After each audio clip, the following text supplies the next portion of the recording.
Sienna here. Welcome back to my channel. If you're new here, I welcome you and I hope you enjoy my art videos. For today's video, I will be painting another landscape. I will be painting lavender and some wildflowers, just in time for spring. For the background, I will be going for a light colors, starting with wet on wet technique. Colors used for the background: Prussian blue plus pale red, burnt umber, alizarin crimson, and cerulean blue. As I go with the background, I added more layer by adding pigment of every color. I did this throughout the background of this painting until I got contented on how it looked.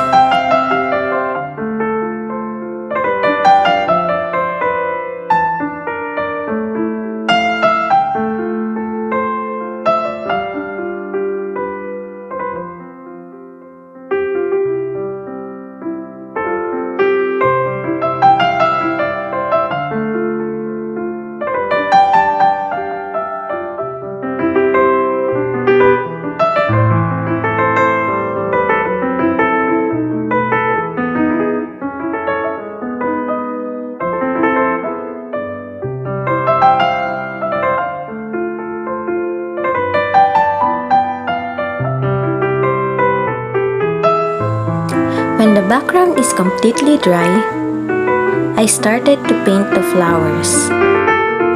Colors used: Hooker's green for the stem, mauve for the lavender, cad yellow for the wildflowers, permanent green light, and Hooker's green for the grass.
Of course, I wouldn't forget to mention facts about what I'm painting. So here you go! Lavenders are so unique because of its strong, refreshing fragrance and vibrant colors. Lavender is among the most easily recognizable plants around. It's also one of the most versatile herbs you can grow because it has a whole bunch of medicinal, aesthetic, and culinary purposes.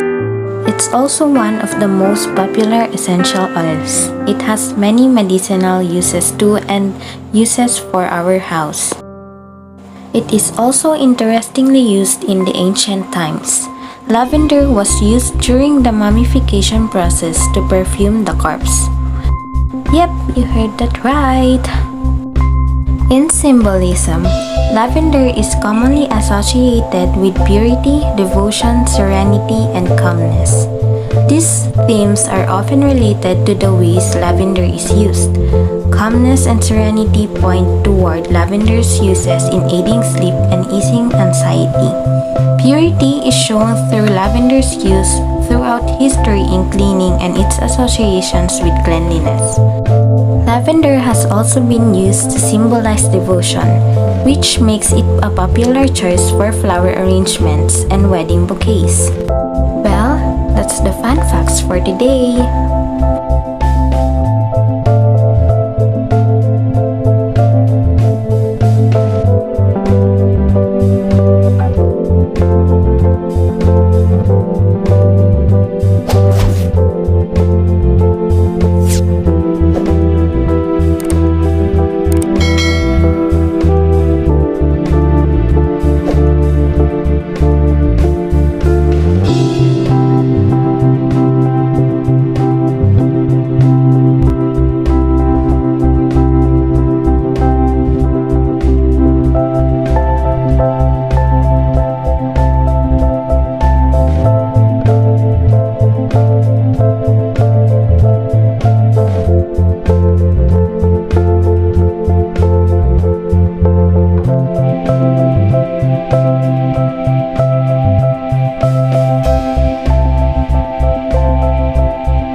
flowers, I decided to outline the painting. The pen that I'm using is just a sign pen.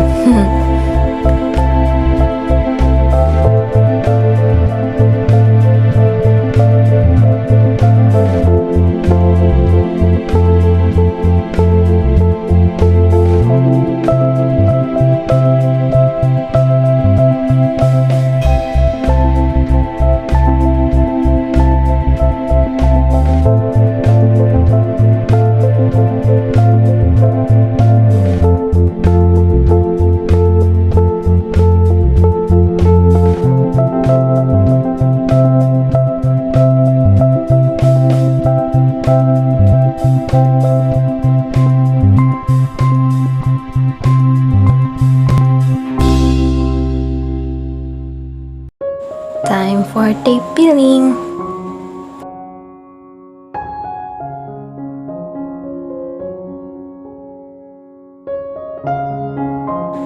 I thought I was done, but not yet. So I decided to put a frame around this painting so it will look aesthetic. At least, yeah.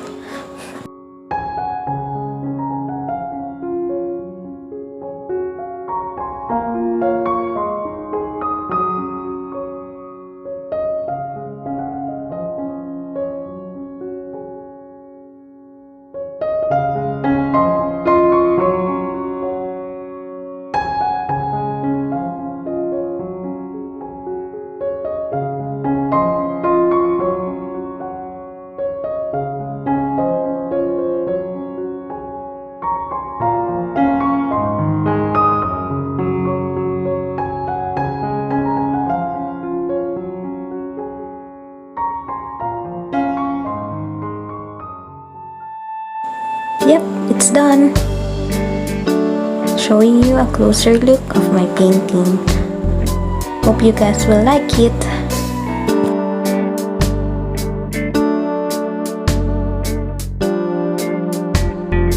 Thank you lovelies for watching. If you like this video, give it a thumbs up, comment your thoughts, share it to your friends, subscribe to my channel, and click that bell button to be notified whenever I upload a new video. See you on my next video. Bye!